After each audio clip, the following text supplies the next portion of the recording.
चला गया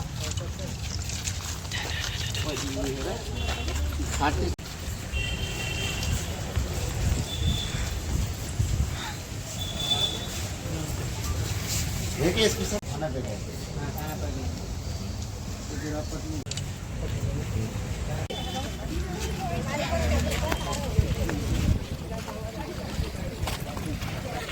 तो उनके खिलाफ भी कार्रवाई होना चाहिए। बोल रही हूँ ना मैं, आप राइटिंग में दे दीजिए। हाँ दे देता है राइटिंग में, क्योंकि दूसरा एफआईआर हो गई है, पत्नी आई है तुम्हारी, सब आए। दोनों में से जिसकी भी अब 3 दिन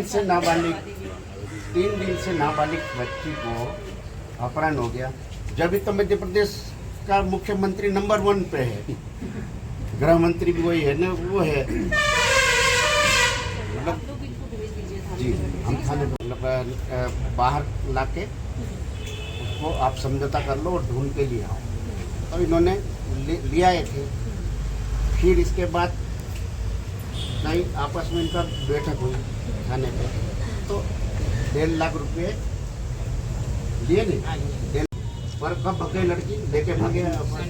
शनिवार को कोई फाटे से लेके गए हाट, मतलब तो ये उस उमराली हाट में गए थे। हाट से गांव जा रहे थे, रास्ते में 3 लोग उसको बाइक पे बिठा के लेके भाग गए। फिर ये थाने पे गए सोंडवा। कल रात को 9 बजे तक कहाँ बैठे रहे तुम? थाने पे। और टीआई मैडम ने मतलब रिपोर्ट नहीं लिखी। तो नाबालिग के रिपोर्ट लिखने का नियम है कि नहीं है, हम तो आपसे ही पूछना चाहते हैं। इसलिए आज एसपी साहब से मिलना है, तो एसपी साहब नहीं है तो ठीक है। और जो आपकी दूसरी कंप्लेंट मतलब नाबालिग का तो वो मतलब एक बार उसने मैडम ने सुपुर्द भी कर दी थी लड़की को। नाबालिग का मतलब मैडम के खिलाफ भी कार्रवाई हो जाएगी हम चाहे तो। शांत कर रखा।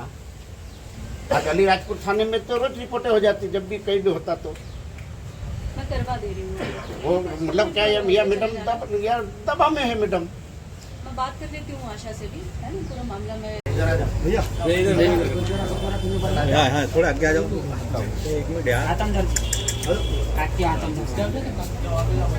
अरे वो मैडम कान दे आ गया, 2-4 लेडीज को भी आंदो सब दिखे। हाँ चलो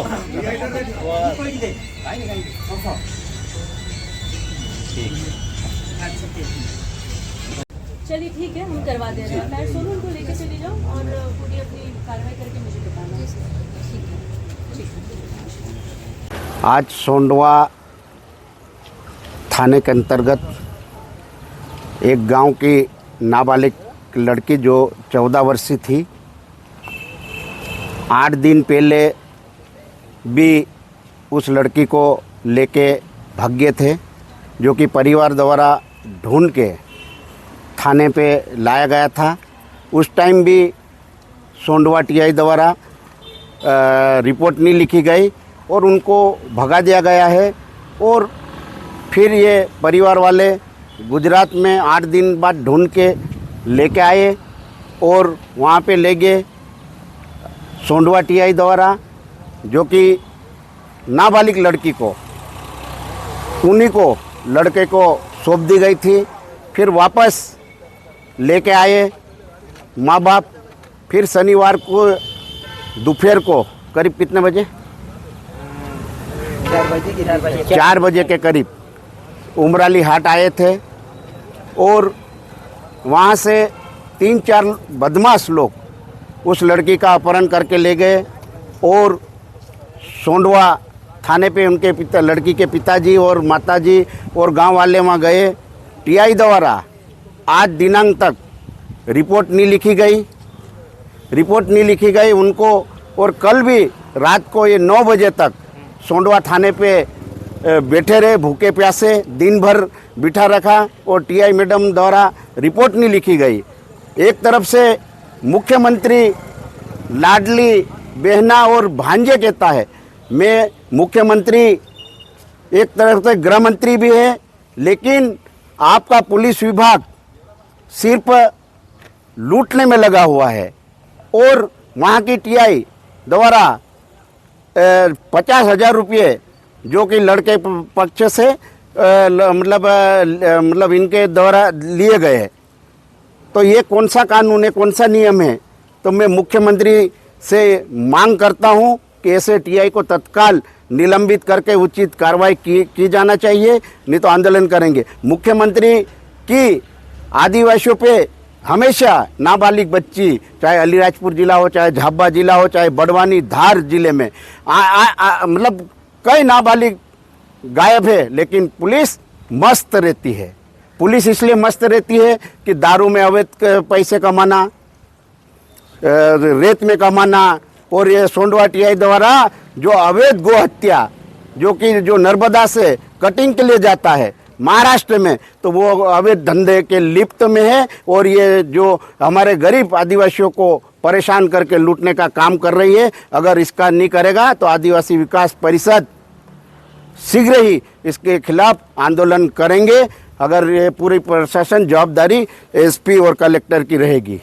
भाग गए 8 दिन है गए तो थाना पर गई है तो हमारी रपट नहीं थैलन कहीं नहीं करे पछा भागाड़ देता तो ढूंढी ढूंढी नामुल लाया हेरी अंत पछा पंचू बाहर बैठा तो बाहर पंचू बैठा थी 1.5 लाख लेदा 1.5 लाख लेदा ये खर्चू भी हमारो गाड़िया घोड़ा लिंग गईला नसवारी सूरत में तो अंत ₹1 लाख में यहाँ पे 50,000 मैडम में रख ले दी। कौन से मैडम? TI madam. कौन से गाँव की है ये? कौन से गाँव में? सारा थाना है? मैं ककड़ बाबा। थाना कौन सा है? सोंडवा। फिर क्या हुआ? फिर 5-6 दिन और रहे अंत में हाथ में लेना ये लड़की का जाए कहीं भी सामान लेने करी ना ये हाथ में तो रुस्तमा गया 4 बजे पछा गया तो रुस्तमा पकड़ी ली जाती है। 3 आदमी है वो हाई क्या चाहे तो कार्रवाई चाहे। जी अभी ककड़दा गांव के ग्रामीण जन द्वारा एक आवेदन दिया गया है जिसमें उनके द्वारा उनकी बेटी के कहीं चले जाने के संबंध में कुछ तथ्य लिखे गए हैं और उसके संबंध में अभी एफआईआर यहाँ पर दर्ज की जा रही है। और उस थाना प्रभारी पर भी रिश्वत का आरोप है। इस संबंध में उनको लिखित में कंप्लेन देने के लिए बताया है और जांच उपरांत इसमें विधिसंगत कार्रवाई की जाएगी।